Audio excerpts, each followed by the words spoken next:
In a world full of baffling mysteries, some deaths defy explanation, leaving behind only confusion and unanswered questions. In this video, we explore 4 of the strangest and most unsettling deaths ever recorded. From Kenneka Jenkins, whose life ended in a hotel freezer, to Kendrick Johnson found inside a gym mat. We then move on to the British spy Gareth Williams, discovered zipped in a duffel bag, to Elisa Lam, mysteriously found in a rooftop water tank. Each case is more perplexing than the last.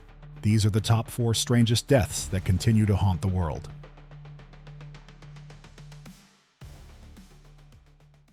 On the night of September 8, 2017, Kenneka Jenkins, a bright and outgoing young woman from Chicago, attended a party with friends at the Crowne Plaza Hotel in Rosemont, Illinois.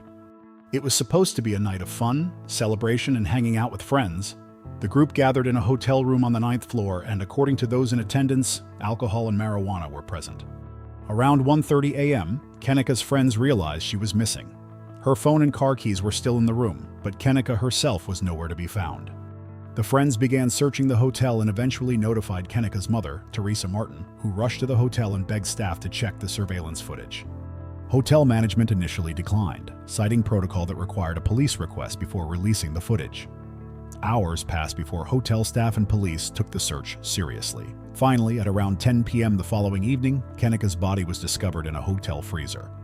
Kenneka was found lying face down in a large walk-in freezer in a vacant kitchen area of the hotel. Her clothes were disheveled and she had a single shoe off. Her tragic death left her family devastated and the public in shock. How had Kenneka ended up in the freezer? And why had it taken so long to find her? As the police began their investigation, surveillance footage from the hotel was released to the public. The footage showed Kenneka wandering the hallways of the hotel in the early hours of the morning, appearing disoriented and stumbling. At one point, she is seen walking through the kitchen area where the freezer was located, though the cameras did not capture her entering the freezer itself. These eerie images of Kenneka, alone and confused, immediately sparked widespread speculation. Was she intoxicated? Or was there something more sinister happening? The police ruled Kenneka's death an accident, stating that she had entered the freezer while impaired and was unable to find her way out. The freezer's heavy door automatically closed behind her, trapping her inside.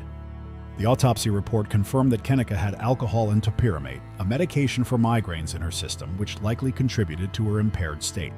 However, her death was officially attributed to hypothermia from the cold temperatures in the freezer.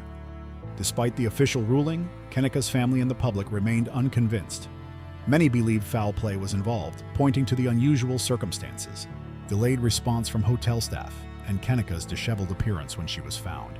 Some speculated that Kenneka had been drugged or assaulted and placed in the freezer, while others questioned why hotel staff hadn't found her sooner despite multiple pleas from her family. In the months following her death, activists and Kenneka's family organized protests and called for justice, demanding transparency and a more thorough investigation.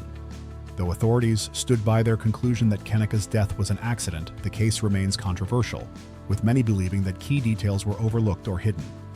To this day, the death of Kenneka Jenkins remains a deeply unsettling mystery. Whether her death was a tragic accident or something more sinister, the case left a lasting mark on those who followed it, raising important questions about the way missing persons cases are handled and how quickly help is offered in critical situations. The death of Kendrick Johnson in 2013 remains one of the most controversial and heartbreaking cases in recent memory, casting a shadow of doubt and suspicion over the official explanations. What began as a seemingly tragic accident at a high school gym quickly spiraled into a mystery that left a grieving family seeking justice and a nation divided over what really happened. On January 11, 2013, 17-year-old Kendrick Johnson, a well-liked student and athlete at Lowndes High School in Valdosta, Georgia, was found dead under shocking circumstances. His body was discovered rolled up inside a large vertical gym mat, his head facing downward. The gym mats, which were stored standing upright, were frequently used by students to stash their shoes and belongings. According to the initial investigation, it appeared that Kendrick had been reaching for a pair of sneakers that had fallen into the center of the rolled-up mat. In this scenario, Kendrick had likely become stuck, unable to free himself, and tragically suffocated. At first, law enforcement treated the case as a tragic accident, with investigators ruling that Kendrick's death was caused by positional asphyxia. They believed that he had fallen headfirst into the mat and was unable to push himself back out. But for Kendrick's family, something about the official narrative didn't add up. They questioned how Kendrick, a 5'10" athletic teenager, could have gotten trapped in such a way and why there seemed to be discrepancies in the investigation. One of the first red flags came from the school's surveillance footage, which was incomplete and raised more questions than answers. Crucial portions of the video appeared to be missing, including the exact moment Kendrick entered the gym. While the footage that did exist showed Kendrick walking into the gym, nothing definitively explained how he ended up inside the mat. The Johnson family refused to accept the accidental death ruling and began their own investigation. They had Kendrick's body exhumed and a second autopsy performed by an independent pathologist. The results were alarming. The second autopsy concluded that Kendrick had died from blunt force trauma to the head, not from asphyxiation, suggesting that he might have been the victim of foul play. Additionally, it was discovered that during the initial autopsy, Kendrick's organs had been removed and his body had been stuffed with newspaper. This bizarre and unexplained fact only deepened the family's mistrust of the investigation and fueled further public outcry. As the case gained national attention, conspiracy theories began to circulate. Some suspected that Kendrick's death was the result of a violent altercation and that a cover-up had taken place to protect certain individuals. The Johnson family believed that Kendrick had been murdered and that authorities were deliberately hiding the truth. They pointed to the slow and inadequate response from the school, the missing surveillance footage, and the mishandling of evidence as signs that something more sinister had occurred.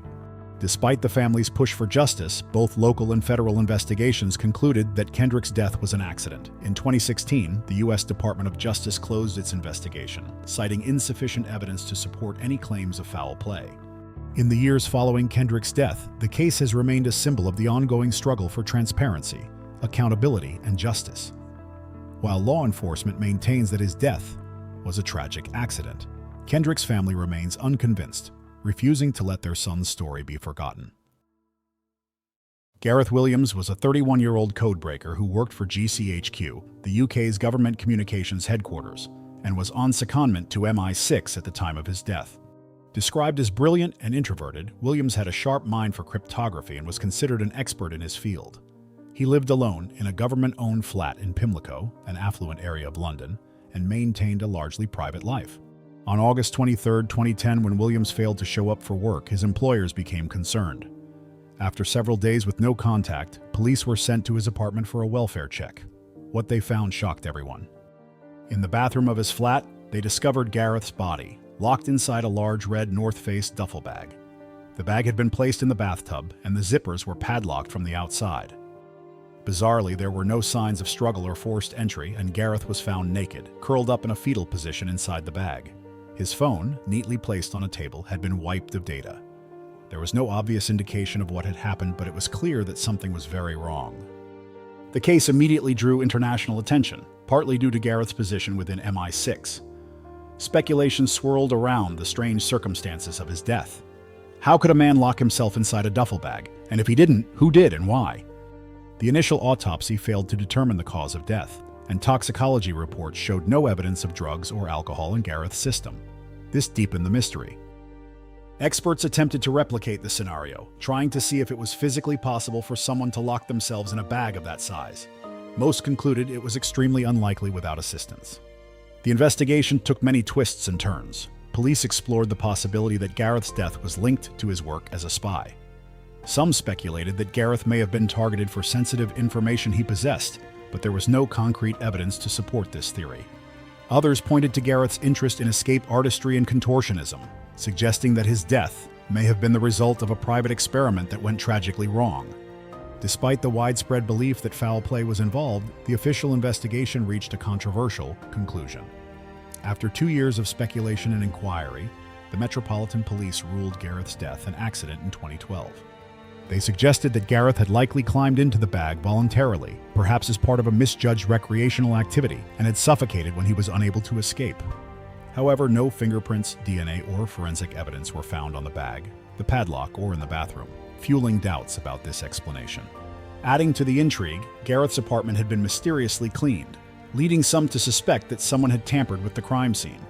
The heating in the flat had also been turned up to maximum, potentially hastening the decomposition of his body, making it harder to determine the time and exact cause of death. Gareth's family strongly disagreed with the conclusion that his death was accidental. They believed that someone else had locked him inside the bag and that the investigation had been mishandled, possibly due to the sensitive nature of his work. To this day, the death of Gareth Williams remains one of the most enigmatic cases in British intelligence history. Officially closed, but far from resolved, it continues to inspire theories and speculation. Some believe that the truth about Gareth's death lies buried deep within the covert world he inhabited. A world of secrets, surveillance, and high-stakes intelligence. Whether his death was a tragic accident or something far more sinister, it is a mystery that continues to haunt those who seek the truth. The story of Elisa Lam is one that has intrigued and unsettled many, combining tragedy with mystery in a way that remains haunting. Elisa was a 21-year-old student from Vancouver, Canada, who traveled to Los Angeles in January 2013, embarking on a solo trip to explore the city. She checked into the historic Cecil Hotel, an old building with a dark past nestled in the heart of downtown LA. Elisa had been documenting her travels on social media, where she expressed her excitement about the journey. However, she was also candid about her struggles with mental health. Elisa had been diagnosed with bipolar disorder and depression, conditions she had been managing through medication. On January 31, 2013, Elisa was last seen alive. She had visited a bookstore nearby, where she chatted with the store owner and purchased books for her family. The next day, Elisa was supposed to check out of the Cecil Hotel, but she never did. Her parents, who had been in regular contact with her, grew alarmed when they couldn't reach her and reported her missing. As the days passed, concern mounted, and a search for Elisa was launched.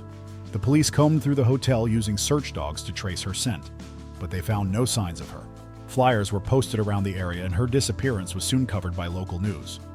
Then, on February 13th, 2 weeks after Elisa vanished, the police released a chilling piece of evidence that would become infamous: the elevator video. In the grainy footage, Elisa is seen entering an elevator at the Cecil Hotel. She presses several buttons, but the doors don't close. Her behavior becomes increasingly erratic. She steps out of the elevator, peers down the hallway, hides in the corner, and then gestures wildly as if speaking to someone unseen.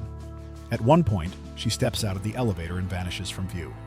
The doors finally close, but Elisa is nowhere to be found. The video quickly went viral, sparking intense speculation. Some believed she was being followed, while others thought she was experiencing a mental health crisis. Theories ran wild, from paranormal activity to foul play. On February 19, 2013, the mystery took a grim turn. Guests at the Cecil Hotel had been complaining about low water pressure and odd-tasting water. A maintenance worker was sent to check the water tanks on the roof of the building. Inside one of the tanks, he made a horrifying discovery: the body of Elisa Lam. She was floating in the tank, naked, with her clothes found nearby. Her death was later ruled an accidental drowning, with authorities suggesting that her bipolar disorder may have contributed to her disoriented behavior and her decision to climb into the tank. However, many questions remained. How did Elisa gain access to the rooftop, which was supposedly secured? Why did the elevator behave so strangely? And most perplexing of all, why did she end up in the water tank?